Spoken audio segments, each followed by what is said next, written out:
Hello and welcome to the In a Nutshell podcast with myself, Andrew Miles Davis, and my co-host Chris Branch.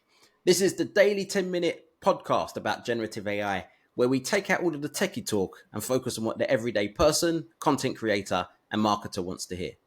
Now, we've only got 10 minutes, so we can only focus on one particular subject.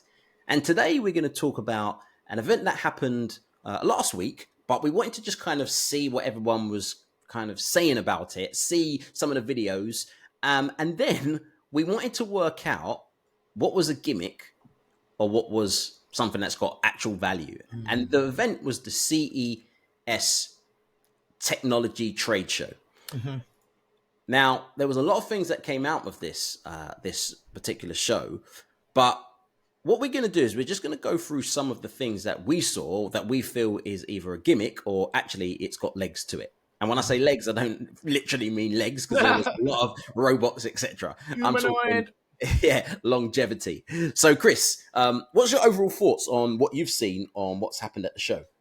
Well, it was the biggest collaboration between tech and AI I've ever seen.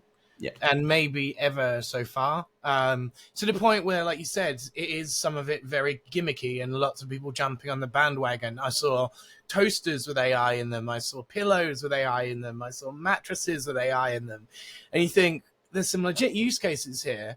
But there was one which was like a light bulb that just watches you all day, every day from above you. And you're like, well, what sort of spy, if that can get hacked into, some of it you're like, is this ever going to reach market or is it just for show? And that you can do this particular thing. But yeah, some of it was incredible, honestly. At the same time, in between some of the ridiculousness, like a transparent TV that nobody asked for, that's not got anything to do with AI, but that, massive amounts of money of these foldable transparent TVs. One of the things I saw was there was a 127-inch wide transparent TV that could fold. And the number one place it was being sold to was a yacht. So that's your sort of like marketplace, like in terms of who's buying it. Yeah, makes sense. It'll do well in Ibiza, Yeah, exactly. But if you can afford a yacht, you might afford this TV. Was basically what it was like. But you won't even be that fussed if you did have a big TV and it broke. Yeah, I'm sure you can afford exactly. another one. But I think that what you said there is, as you mentioned, some of it just came across as gimmicky. It's like, hey, look what we can produce, rather than this is what the end consumer really wants to use. And it's funny that some of the biggest things seem gimmicky. Like, did you see that one called Borley, which is just like a robot that rolls around and basically projects onto the screens and stuff? Like, that one seems like, what is this? Yeah. Who asked for that? Yeah. That's like a lot of these wearable ones where there's a few of them where you've kind of got like a little box and you can kind of keep it with you. Like AI generated, and they're saying this is going to replace your phone. Humane pin and stuff. Yeah, humane pin. But there was a few other ones. Yeah. To me, I still think that's a gimmick. I still think that why would someone have an additional device? Yeah. We're already trying to get rid of stuff. Hence why almost everything's on our phone. And I don't see it replacing our phone because it doesn't do basic things like make a phone call like that's outside of Wi-Fi or outside of your 3G network. Or I think in principle, it's a good idea because so many of us are aware of how addicted we are to our smartphones, and we still need that information that a smartphone provides, but we don't want the addictive scrolling algorithms and nature of all of that. So I understand that there's something that's going to fill that void for people. And that's very techie people, though. Yeah, right? That's a growing market, I think, but again, like you said, laser projecting from a pin at a very high cost and it being like almost like BlackBerry level.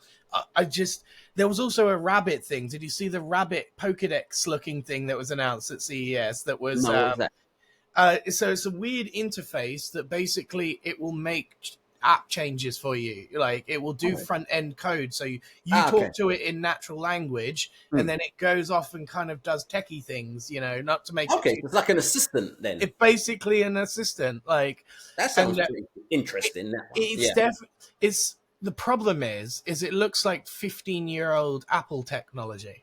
Oh, okay. So then Sure. you're like, the idea is there, the need is there, the market fits there, but the product that came out hasn't it's not going to go, whoa. Yeah, yeah. So it's even someone built like an app software version of the tech, so you don't even need the tech and stuff. Yeah, yeah, yeah. And That's then the you're like, thing, yeah.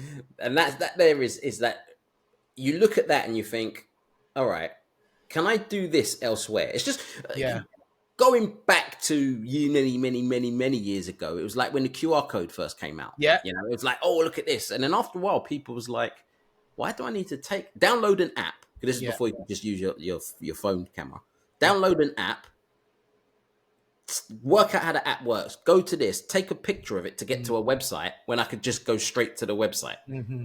And this is what I find still Extra to this day, steps. a lot of this technology, it's like we've created all this extra stuff, but actually I can just go there and just get it immediately.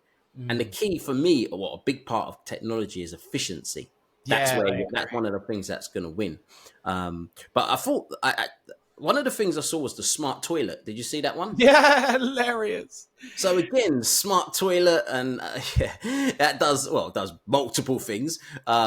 But that was, I think it was a company called Numi or something like that. They created the smart toilet where it's like you can obviously use your feet to flush and a few other things as well. The one also that I thought was quite interesting that you was talking about off screen was the fridge.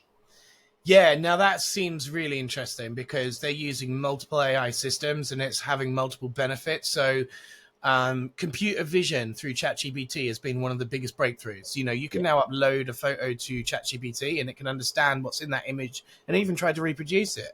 Really cool technology. Now, that's completely free inside of ChatGPT, and obviously you can use that in other technologies. So others have clearly taken that and then embedded it into fridges. And the use case that I saw was you add an apple, and within seconds, it understands that it's an apple that you've placed in the fridge.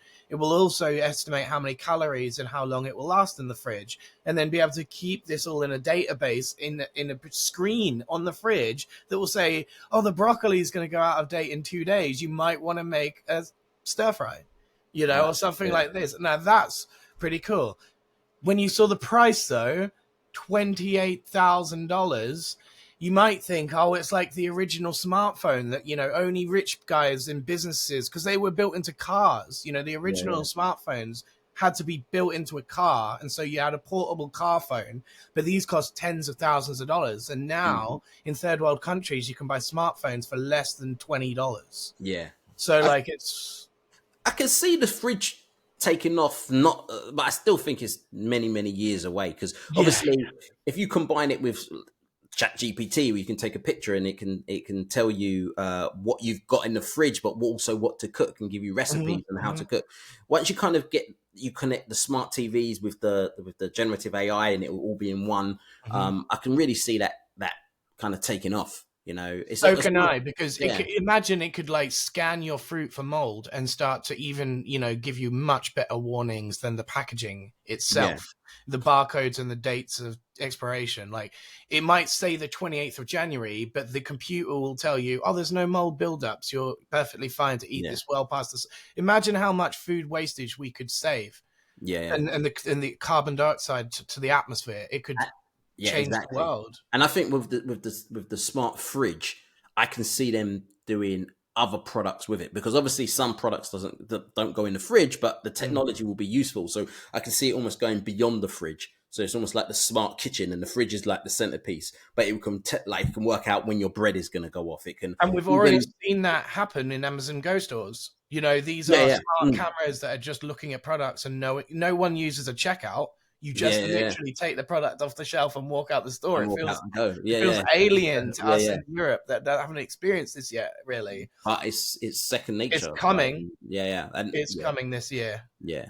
So in a nutshell, there was again really interesting tech stuff that was coming out. But what we thought really was the thing that kind of stood out was almost everything had some form of smart stroke AI component to it, and that's something where it's going to be a game changer.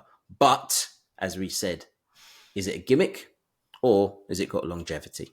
Yeah. Gimmick or game changer. Name of the episode. There we go. Yeah.